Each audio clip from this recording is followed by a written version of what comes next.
기원전 600년경 페이시스트라토스는 아테네의 어느 귀족 가문에서 태어나게 됩니다. 그는 세계 역사상 최초로 모든 시민들에게 참정권을 주었던 솔론과는 육촌관계였다고 합니다. 그의 어머니와 솔론의 어머니는 사촌관계였던 것이죠. 솔론은 육촌동생 페이시스트라토스의 잘생긴 외모와 품격 있는 성품 때문에 그를 매우 사랑하였다고 하는데, 당시의 그리스는 동성애가 금기시되지 않았고 하나의 사회적 트렌드였기에 둘의 관계가 단순히 친척 관계를 넘어 애인 사이였다는 설도 전해지고 있습니다. 당시 아테네는 귀족 지주 계급을 대표하는 리크루고스가 이끌며 소수가 나라를 다스리는 과두 정치를 주장하는 평지당과 아테네의 귀족 가문인 알크마이온가 소속이며 상인 출신의 메가클래스가 이끄는 해안당이 치열한 권력투쟁을 벌이고 있었습니다. 참고로 해안당은 해안가에 사는 신흥 부자 상인 계급으로 이루어졌으며 중도 정치를 주장하는 정당이었지요. 이러한 상황에서 정치적인 영웅이자 집정관인 솔론의 행보를 옆에서 도우며 그를 보좌하고 있었던 페이시스트라토스는 아버지가 발견한 금강에서 나오는 돈으로 가난한 사람들을 돕고 권력자들에게서 억울한 일을 당한 사람들을 돕기 위해 나서주는 등 사회적 약자들을 도우며 자신의 지지층을 충실히 쌓아가고 있었습니다. 결국 그는 평지당과 해안당에 대항하여 민중들을 위한 정치를 실현하기 위해 산지당을 조직하게 됩니다. 척박한 아테네 북동쪽 산악지대에서 변변한 농토 없이 양봉과 양치기로 생계를 이어가는 가난한 사람들과 솔론의 개혁으로 빚더미에서 벗어난 소외계층으로 이루어진 그의 추종자들을 모아 조직한 당이었죠. 비록 가난한 사람들이었지만 머릿수에 있어서는 나머지 두 팔을 합친 것보다 많았습니다. 훗날 아리스토텔레스는 페이시스트라토스를 유쾌하고 부드러운 심성을 가진 사람으로 평가하였는데, 그가 약자를 도운 행동이 본래 성품에서 우러나온 것인지 엄연히 정치적인 목적 때문이었는지 두 가지 의도가 섞인 행보였는지는 확실하게 알 수 없지만, 약자들을 위한 이미지를 구축하여 두터운 지지층을 쌓기 위한 의도는 매우 성공한 것으로 보입니다. 사실 그는 기원전 564년 숙적 도시 메가라의 항구 니사이를 빼앗을 때 공을 세운 바 있어 이미 사람들 사이에서 인기가 높았던 사람이었습니다. 거기서 그치지 않고 더 나아가 약자들을 위한 사람이라는 이미지마저 성공적으로 구축해낸 것이었죠.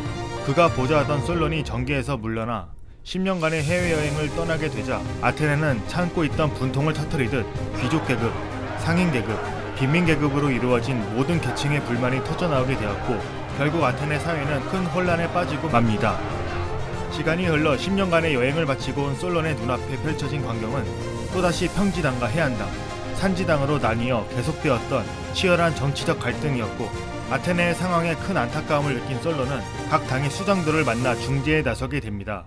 페이시스트라토스는 겉으로는 솔론의 중재에 따르는 듯 하였지만 그는 마음 깊숙이 참주에 오르겠다는 야망을 품고 있었습니다.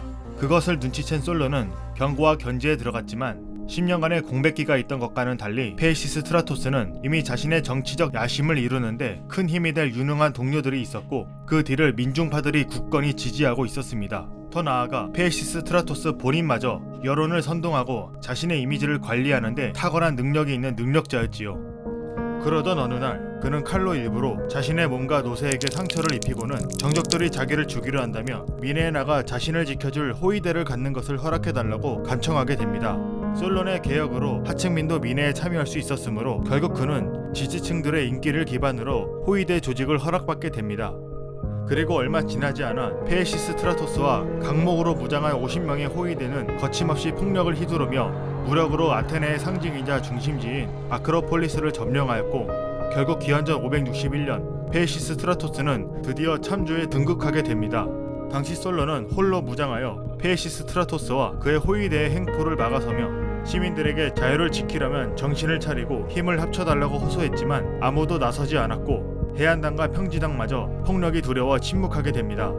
결국 솔론은 자신의 집 대문 앞에 무기를 내려놓고 나는 가장 현명하고 가장 용감한 사람이다 라는 말을 하게 됩니다. 그 말은 페이시스트라토스가 참주를 노리는 것을 모르는 사람들보다 영리하고 그것을 알면서도 침묵을 지키는 사람들보다 용감하다라는 뜻을 돌려 말한 것이었죠. 5년이 지난 기원전 556년 해안당과 평지당은 서로 힘을 합쳐 껄끄러웠던 페이시스트라토스를 공격해 아테네에서 추방시켜버리는 데 성공합니다. 이것이 페이시스트라토스의 첫 번째 추방입니다. 하지만 역시나 평지당과 해안당은 서로 공존할 수 없던 사이였고, 결국 두 파는 또다시 격렬한 세력 다툼을 하게 되었죠. 해안당의 수장이었던 메가클레스는 추방된 페이시스 트라토스에게 몰래 사람을 보내 자신의 딸과 혼인동맹을 맺으면 그를 다시 참주로 등극시켜주겠다는 약속을 하게 됩니다. 그의 딸 이름은 피아.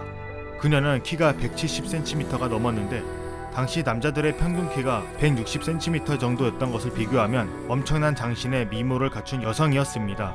페이시스 트라토스는 그녀를 아테나 여신으로 분장시키고 자신 또한 완전 무장한 후 전차에 그녀를 태우고 자신과 함께 아테네의 시가지를 돌게 합니다. 이때 피아는 시민들을 향해 아테나 여신이 페이시스 트라토스를 참주로 임명하였다! 라고 외쳤고 기존 정치의 환멸을 느낀 시민들이 속아준 것인지 정말로 여신의 외침으로 받아들인 것인지는 알 수 없으나 시민들은 그 말을 믿고 페이시스 트라토스를 다시 참주로 초대하였습니다. 사실 메가클레스가 속한 알크마이온 가문은 과거 켈론 사건으로 인하여 아테네에서 추방당했던 이력이 있었고 더불어 신에게 저주를 받고 있다고 믿어져 왔었는데 그로 인해 정치적 입지가 많이 약해져 있던 상태였습니다. 알크마이온 가문에 속해 있던 메가클레스의 머릿속 계산으로는 참주인 페이시스 트라토스와 자신의 딸이 아들을 낳으면 가문의 정치적 영향력도 강해질 것이고 참주 페이시스 트라토스 역시 자기 자신과 아들의 권력 기반을 위해서라도 메가클레스 본인과 협력적일 수밖에 없다고 판단하고 있었습니다.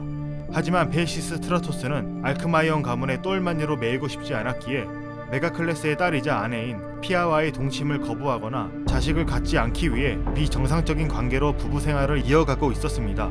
그것을 알게 된 메가클레스는 자신의 가문이 모욕을 받았다며 엄청나게 격분하였고 페이시스 트라토스를 쫓아내기 위해 결국 다시 평지당과 손을 잡게 됩니다. 이 사실을 안 페이시스 트라토스는 위기감을 느끼고 아테네에서 도망쳐 나오게 되지요. 두 번째 추방은 무려 10년간이나 지속되었습니다. 하지만 그의 뜨거운 열정과 끝나지 않은 야망은 결코 그 자신을 추방당한 10년 동안 무기력한 패배자로 남아있게 하지 않았습니다. 그는 트라키아 지역의 판기온이라는 산에서 금과 은을 캐는 광산업자가 되어 소위 말하는 대박을 터뜨리게 되었고 광산에서 나온 불을 이용하여 세력을 키웠는데 먼저는 낙소스 섬의 귀족인 리그다미스라는 사람에게 군사력 지원을 받고 도시 테베와의 동맹을 체결한 다음 도시 아르고스로 가서 용병을 모집하였습니다. 그런 후 도시 에레트리아의 허가를 받아 그곳에서 군대를 집결시킨 후 마라톤의 성리 아테네 군대를 습격하여 전투에 승리하였고 용병 부대를 이끌고 당당하게 아테네에 입성하게 됩니다. 대략 기원전 546년경의 일이었습니다. 페이시스 트라토스는 이때부터 사망할 때까지 20년 동안 아테네에서 독재 정치를 계속하게 됩니다. 비록 독재 정치였지만 그의 20년 치세 동안 아테네는 아티카 지역에서 가장 크고 강력하며 지배적인 도시로 변모하게 되었으며 아테네의 평화와 질서 그리고 유례가 없었던 경제적 번영을 가져다 주었습니다. 그는 먼저 아테네의 군사력의 주축을 해군에 두었고 에게해의 제해권을 확보하기 위해 필요한 여러 섬들과 여러 지역들을 확보하였습니다. 그 여파로 살라미스 섬과 델로스 섬도 아테네의 지배를 받게 되었죠. 또한 그리스의 다른 도시 국가들과 리디아 왕국, 페르시아 제국과 우호 관계를 만들기 위해 노력함으로써 타 국가와의 원활한 외교 관계와 활발한 무역 관계를 위해 에너지를 쏟았습니다. 그러한 노력의 탄력을 받아 흑해 주변 국가들과도 활발한 무역 관계를 구축하기 위해 헬레스폰토스 해협, 오늘날의 다르다넬스 해협에 통상 기지를 만들게 됩니다. 아테네의 국내 정책은 어떠했을까요? 그도 역시 자신이 보좌였던 솔론과 마찬가지로 토지 재분배는 하지 않았지만 대신에 쿠데타의 자금이 되었던 판게온 광산의 금과 은을 이용하여 중소농민들에게 돈을 대출해주는 시스템을 만들었습니다. 솔론 시대부터 장려되었던 올리브 나무는 곡물이 자라기 힘든 산간지방에서도 재배가 가능하였기에 가난했던 수많은 중소농민들도 땅을 빌릴 필요 없이 자영농민이 되어 육성하던 작물이었습니다.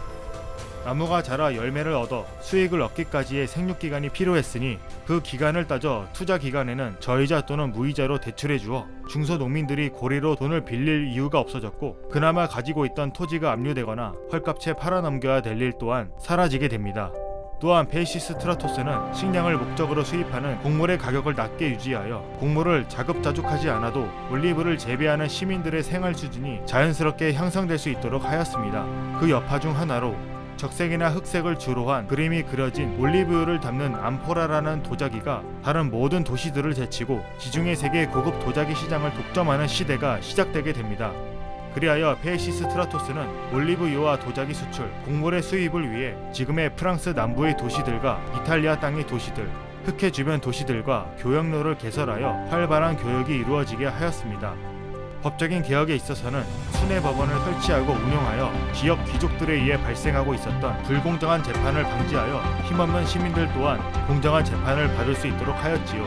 당시 페이시스트라토스는 아테네의 세금을 수확물의 5%로 낮게 낮추어 시민들의 세금 부담을 줄였습니다.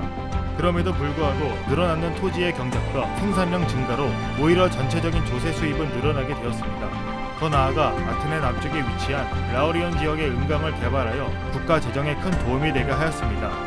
넘치도록 늘어난 재정은 페이시스트라토스가 토목 사업에도 관심을 갖게 할 수 있는 열정과 여유를 제공해 주었습니다. 이 당시 늘어난 재정을 바탕으로 아크로폴리스 주변의 신전과 공공건축물의 건설이 활발히 이루어졌으며 특히 아테네 시내에 물을 공급하는 수도교를 최초로 건설하게 됩니다. 경제적 번영은 또한 문화와 종교, 예술의 발전을 가져오게 하였습니다. 이 당시 아테네는 아테네 여신과 디오니소스 신에 대한 축제를 국가 차원에서 주최하였고 그리스인들의 신탁을 받는 장소였던 델로스 섬의 성소에 가는 권리권을 행사함으로써 아테네 시민들에게 국가에 대한 자부심과 그리스 지역 전체에서 우월감을 갖도록 한 정책을 펼쳤습니다. 또한 이 당시 디오니소스 축제에 비극을 최초로 공연함으로써 그리스 비극 작품은 페이시스트라토스의 치하에서 최초로 시작하며 발전하게 됩니다.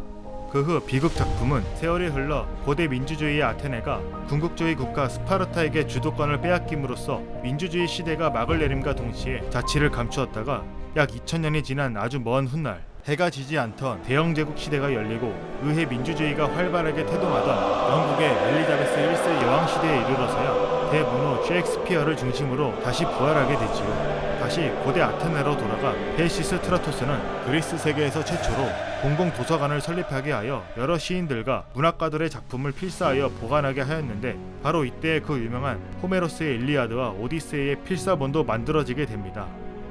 이렇듯 페이시스트라토스의 20년 통치 기간은 아테네의 유례가 없던 풍요와 발전과 번영의 기간이었습니다. 기원전 527년 파란만장한 삶을 살았던 그는 경제적으로 문화적으로 풍요로운 아테네를 두 아들에게 맡기고 침대에서 편안히 자연사하게 됩니다. 이번 그리스 4편 페이시스트라토스의 이야기는 여기까지입니다. 시청해 주셔서 감사합니다.